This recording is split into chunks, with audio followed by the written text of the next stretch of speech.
Good morning. Many of you are celebrating Christmas today. Merry Christmas to all of you. I think it's a fantastic tradition. You bring gifts to people that you like, you spend time with them, it's great. So I hope you have a good time.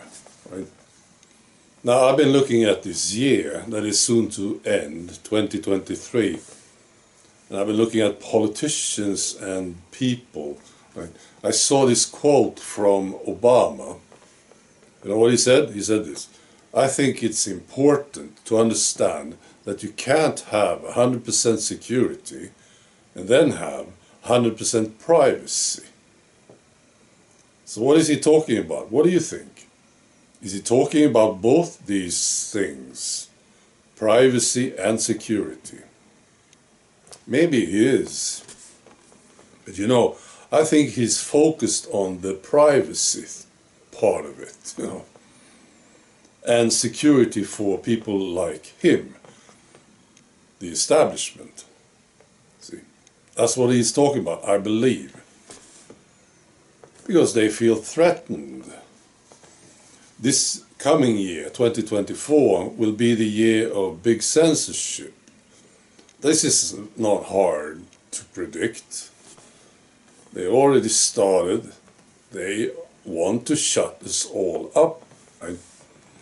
Because they are threatened. So I think this will be the big thing for 2024. And I believe there will be some, you know, like a black swan event. Oh. You heard about this? Well, something very unexpected will happen. And it is connected to censorship, see? Well, the solution will be censorship, more censorship. That's what I think is going to happen. Black swan is an expression, of course. It's actually about a black swan, you know? Back in the days, back in the 1800s, they thought there were no black swans. And then somebody found them in Australia, I think. That's why it's called a black swan event. You know, we are looking at, or I am looking at these politicians. You know, sometimes we see politicians, they understand something, right? And it seems like they can only understand one thing, not two things. It's quite remarkable, I think. There are so many examples, and I wrote some of them down. I saw this today, actually. This is from New Zealand. The new government in New Zealand, they seem to understand something about the climate hysteria. Right? I need more information about this, but I just saw it. But, you know, the new PM of New Zealand, he promoted the needle. And I think he promoted mandates too. So, but maybe he's getting this one. You know, the climate hysteria is wrong. You know, when they get one thing, that's sort of a miracle. But I don't think we can expect them to get more than one thing, you see. So Robert F. Kennedy Jr., that's another example. He's opposing the needle, but he's promoting the climate hysteria, right?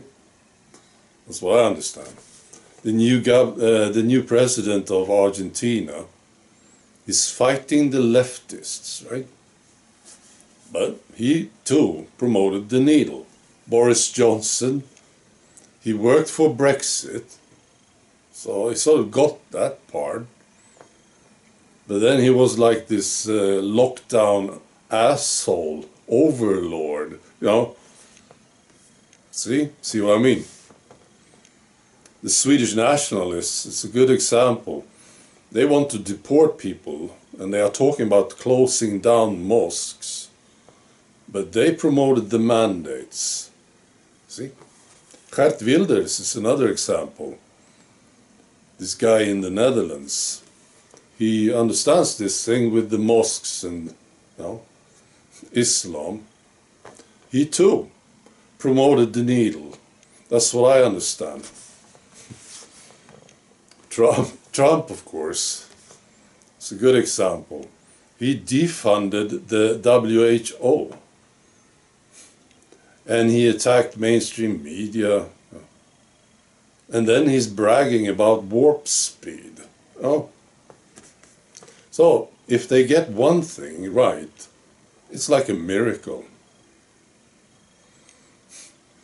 If they would get two of them right, that would be just amazing. See? I don't think we can expect this from them. Maybe they are stupid. I don't know. Something is stopping them from understanding the whole thing, or two things even. There are very, very few of them who gets it all, right? I'm thinking about Valter Art, for instance, in Canada. He seems to get it all. But these guys are pushed to the sidelines and they get no influence. So that's what I've been looking at. And I was thinking about that quote from Obama. Now, the only solution is the people. That's the solution. It's about the awakening. People need to wake up. On a personal level, this is very important. People need to look at what's going on. All these injections will destroy them and their families. They have to wake up on a personal level, or they are gone. But also on a global level, if not enough people stand up against the globalists, they will just ruin everything. So that's the solution. And that's the business we are in. Isn't that peculiar? This is our job. Well, I think it's my job. And many of you, I'm sure, agree with me. This is the business. It's weird, isn't it? So what's your job? Well, my job is to make people look. They don't look? No, they don't look. We have to make them look. We have to encourage them to look. See? To look at evil and the agenda. They have to look at this, and that's our job. It's strange, isn't it? All right. I wish you a great day. Whatever. See you tomorrow. All right? Be good.